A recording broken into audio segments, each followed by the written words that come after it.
The Squeal Deal, unpacking a unique English phrase. Hello everyone, in today's video, we are going to explore the English phrase, squeal. By the end of this lesson, you'll know exactly when and how to use it. Let's dive in. The term, squeal, primarily refers to a long, high-pitched sound or cry, often made by animals such as pigs. Imagine the noise a pig makes. That's a squeal. But in the English language, words and phrases can sometimes have varied meanings. Let's explore them. 1. Literal sound. As mentioned before, squeal can be a noun or a verb that refers to the actual sound. 2. E.g., the pig let out a loud squeal. 3. E.g., the brakes squealed as the car came to a sudden stop.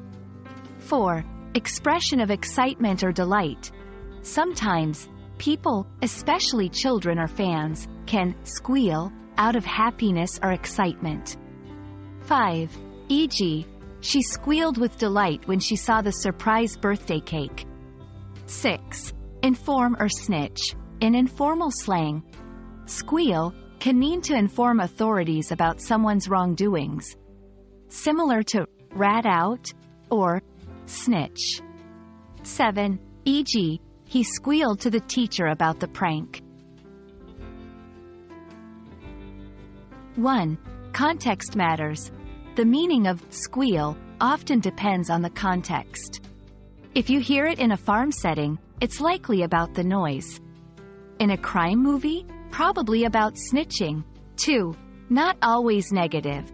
While squealing, as in informing, can have a negative connotation, expressing excitement is quite positive. Understand the sentiment behind the use.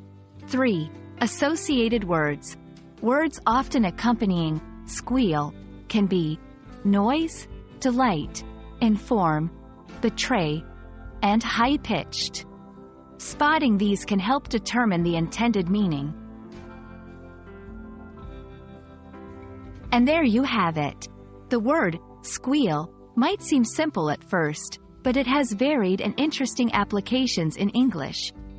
I hope this video helps you understand and use the term more confidently. Until next time, keep learning and stay curious.